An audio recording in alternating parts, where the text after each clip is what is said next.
Le dessin des doigts sur l'eau, couleur paire. Est-ce leur passage de la pression de la pulpe sur le film qui conduisent l'eau, la sépare de la terre? Ou la forme des doigts, elle-même diluée? J'apprends qu'un homme pêchait à la main les poissons, il y a 40 ans, que la plus grande profondeur de l'eau est de 26 mètres. La terre affleure à la surface de l'eau s'allonge auprès de la terre.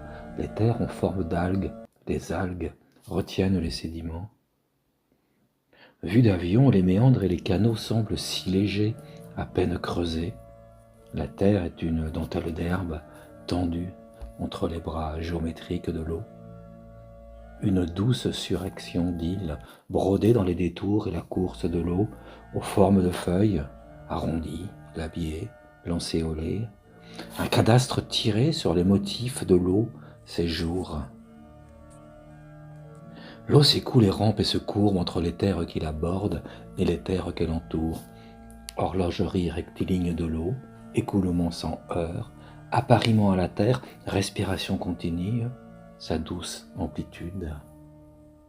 Image précise, le retrait de l'eau sur le sable au léger reflux de la mer, son inspiration et sa dispersion, ses ramifications, immédiatement absorbées. La terre et l'eau, une même matière s'accordant dans le mouvement réglé de l'une, la teneur élastique de l'autre, dessinant une pure cartographie, liquide, herbeuse, flexible. Un plaisir enfantin s'éveille, le dessin des contours de l'eau par la main qui ne veut interrompre le tracé de ses rivages. La ligne de graphite sépare deux aires semblables, et chaque boucle, chaque ligne, comme le flux de l'eau et l'oscillation du sang ensemble, délimite la forme d'un monde rêvé.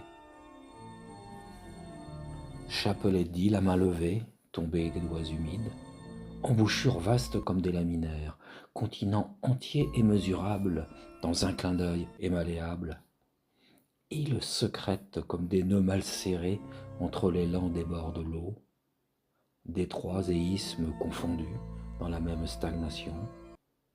La main que l'on regarde, la forme des doigts, et sur son dos les canaux des veines, les câbles des tendons, son ombre entière pour les nuages.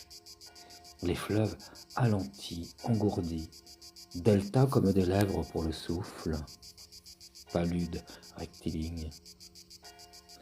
Par la main et le désir, le dessin de multiplier et lier et froisser et faire proliférer dans une matière qui ne résiste pas toute forme. Désir d'inventer un pays entier, de terres spongieuses, vides et inhabitées, dépourvues de relief, de steppes liquides, de déserts mobiles faits de sphènes, de roselières régulièrement inondées, d'herbes allongées sous l'eau, de fleuves égarés à son immense surface figée, si verte, îles encore se succédant par dizaines, comme des rubans submersibles, les frondes d'algues transparentes, estuaires ouverts pour les seuls mouvements de l'eau, et vulnérables. Une maçonnerie boueuse, un tremblement permanent de la main, figurant la division et la fuite de la matière qu'elle poursuit.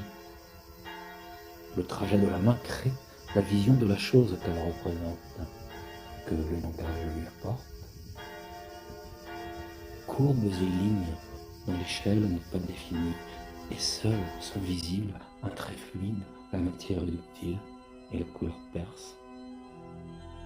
Horlogerie fragile, posée dans la terre, courant des sédiments, lagune de soie ciselée, impalpable, lentement respirante, organe de soie, terre, buste.